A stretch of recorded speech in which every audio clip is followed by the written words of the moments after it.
Hey, what's up everybody? I'm back with another unboxing video, this time of the Doogee BL5000. So Doogee, if you see my other videos, they are a kind of small Chinese smartphone company. They made the Doogee Mix, which I previewed in my other video, which was a rip-off of the Xiaomi Mi Mix, to be honest. And now with this phone, the BL5000, they have taken inspiration from the Honor Magic. This phone supposedly has 8 curves, meaning a curve on every side of the phone basically. So let's just get right to it. Doogee's packaging is usually pretty bare bones, so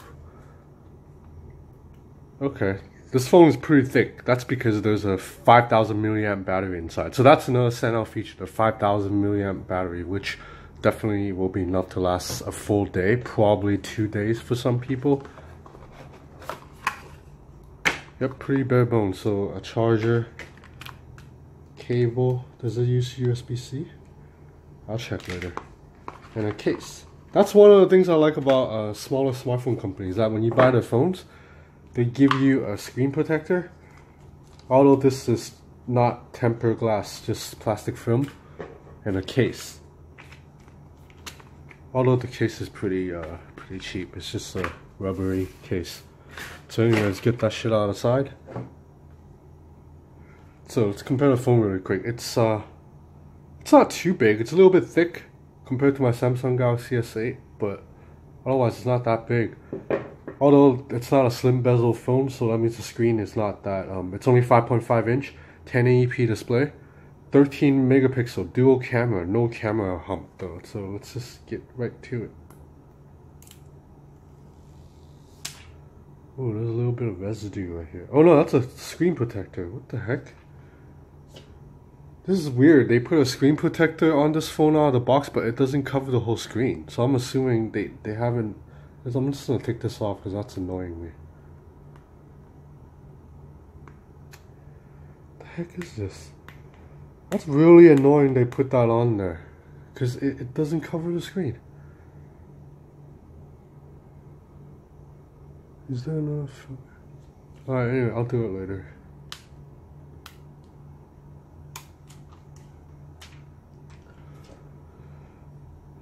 Okay, so the body resembles the HTC U Ultra a little bit, which Doogee is mentioned in the press release, so it's not just like my take. The eight curves, so as you can see, there's a curve right here, and I'm assuming there's a little bit of a curve right here too, although it's not symmetrical. It's not like the Honor Magic where it's symmetrical right here. Meets in the middle. So it's curve 1, 2, 3, 4, and I'm assuming right here is curve. Just very little, subtle. 5, 6, 7, 8. So yeah, 8 curves. So anyway, I will set up the phone and I'll be back. Okay, I'm back. So I managed to take off that stupid film that was on top of the phone that didn't fix, and I set up my phone really quick.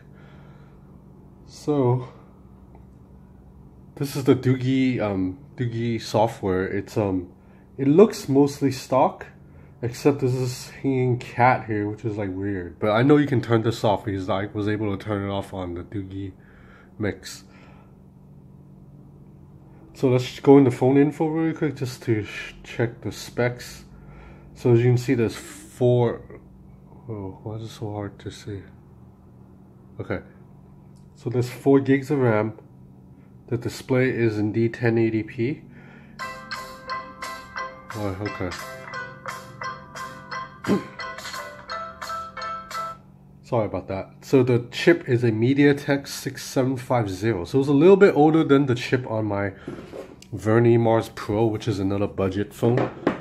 MediaTek 6750. But as mentioned, this phone has a 5000 milliamp battery, so that's the standout, and the curved body. So the back, I think this is plastic, so it's not as premium as the Honor Magic or on probably the HTC U Ultra. And the the unibody, it's not quite unibody because you can clearly see the seams here. So the build quality isn't like super premium, but this phone is it's under 200 US. I think it sells for 180 right now or 190 on sites like GearBest or AliExpress. So that's a pretty good deal considering this phone should be able to handle most tasks. And I checked out the camera. There's two 13 megapixel camera, which I just checked out earlier.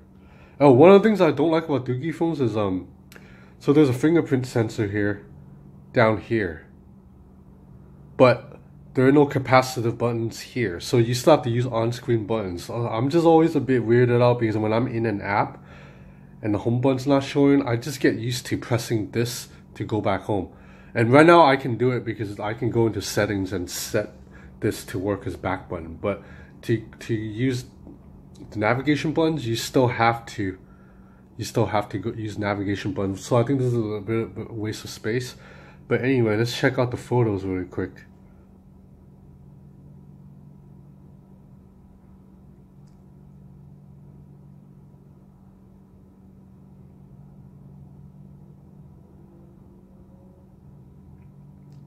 So because this phone has dual camera, it can do the blur bokeh effect, but the result is it's a little bit, it looks a bit fake. It doesn't look as good as when you take the same portrait photo on a OnePlus 5 or an iPhone 7 or with the Huawei P10. See, like right here, it blurs out a little bit on my hand when it shouldn't be because the focus should be right here. It should be blurring the background. Like this one came out okay, I think. But let's compare photos really quick. So I took this photo of my room. Let's compare it to other budget phones because the Verni, I've been testing the Verni. And the camera on the Verni is not that good at all. So I took both of these photos back to back. Let's zoom in really quick. So this is the Verni right now. So you can see the details are okay. I shot this from about 5 feet away from the wall. Okay, now let's look at it on the Doogee BL. Okay, so on the Doogee you can't even pull all the way in, so I guess the megapixels aren't that high, but the photos, the color looks a bit more accurate here. Let's try another photo. So this is a photo of the street compared to the same photo.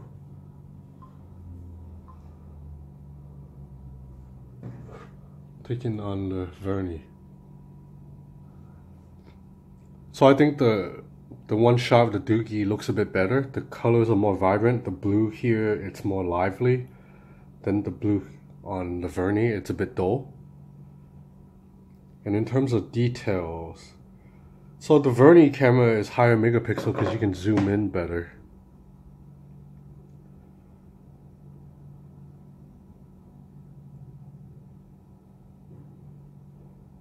So in terms of level of details, they look pretty even, but the Doogee camera has better lighting, as you can see.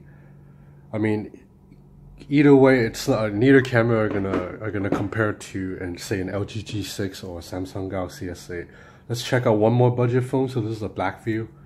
This is a Blackview V8000, I think. I mean, these Chinese phones, just the names are too complicated. I don't remember half of them.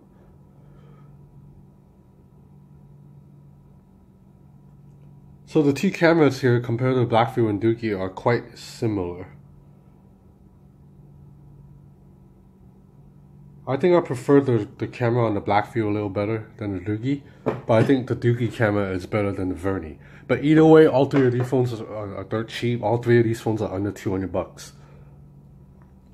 So I'll be back with a review later, and you can also check out my Forbes site if you want to know more. This is just a quick hands-on unboxing of the Doogee BL5000. 5,000 milliamp battery, so that should last me at least almost 2 days. Alright, thank you for watching.